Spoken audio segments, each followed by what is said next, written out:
Hello, everybody.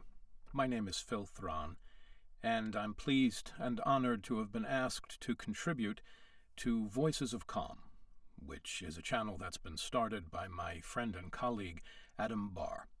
And I hope you've had a chance to sample some of the other readings that some of my other colleagues and very, very talented narrators have contributed, because there's some terrific stuff there. The piece I've chosen to read is called The Golden Windows by Laura E. Richards. This is a children's fable that was written in 1881 and I think is applicable to everybody, and I hope you enjoy it. All day long the little boy worked hard, in field and barn and shed, for his people were poor farmers and could not pay a workman. But at sunset there came an hour that was all his own, for his father had given it to him. Then the boy would go up to the top of a hill and look across at another hill that rose some miles away. On this far hill stood a house with windows of clear gold and diamonds. They shone and blazed so that it made the boy wink to look at them. But after a while the people in the house put up shutters, as it seemed, and then it looked like any common farmhouse. The boy supposed they did this because it was supper time, and then he would go into the house and have his supper of bread and milk, and so to bed. One day the boy's father called him and said, "You have been a good boy, and have earned a holiday. Take this day for your own, but remember that God gave it, and try to learn some good thing." The boy thanked his father and kissed his mother. Then he put a piece of bread in his pocket and started off to find the house with the golden windows. It was pleasant walking. His bare feet made marks in the white dust, and when he looked back, the footprints seemed to be following him and making company for him. His shadow, too, kept beside him and would dance or run with him as he pleased, so it was very cheerful. By and by he felt hungry, and he sat down by a brown brook that ran through the alder hedge by the roadside, and ate his bread and drank the clear water. Then he scattered the crumbs for the birds, as his mother had taught him to do, and went on his way. After a long time he came to a high green hill, and when he had climbed the hill, there was the house on the top. But it seemed that the shutters were up, for he could not see the golden windows. He came up to the house, and then he could well have wept, for the windows were of clear glass like any others, and there was no gold anywhere about them. A woman came to the door and looked kindly at the boy, and asked him what he wanted. "I saw the golden windows from our hilltop," he said, "and I came to see them, but now they're only glass." The woman shook her head and laughed.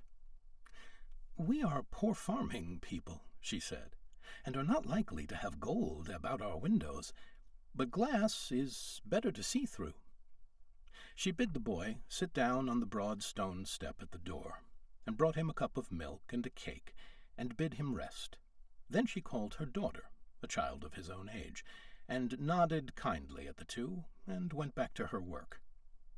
The little girl was barefooted like himself, and wore a brown cotton gown, but her hair was golden like the windows he had seen, and her eyes were blue like the sky at noon.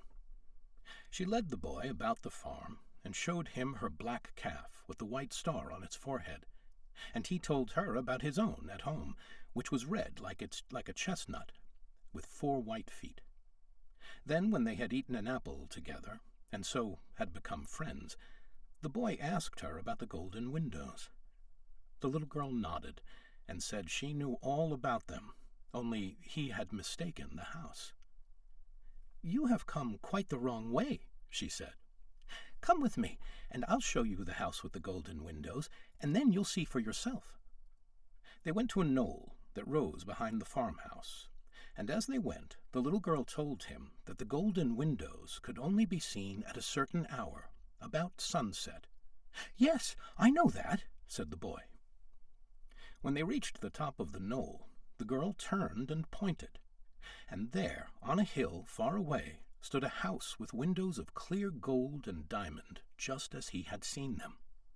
And when they looked again, the boy saw that it was his own home.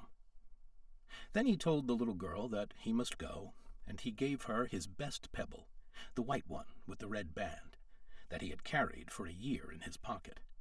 And she gave him 3 horse chestnuts, one red like satin, one spotted, and one white like milk. He kissed her and promised to come again, but he did not tell her what he had learned. And so he went back down the hill, and the little girl stood in the sunset light and watched him. The way home was long, and it was dark before the boy reached his father's house. But the lamplight and firelight shone through the windows, making them almost as bright as he had seen them from the hilltop. And when he opened the door, his mother came to kiss him, and his little sister ran to throw her arms around his neck, and his father looked up and smiled from his seat by the fire.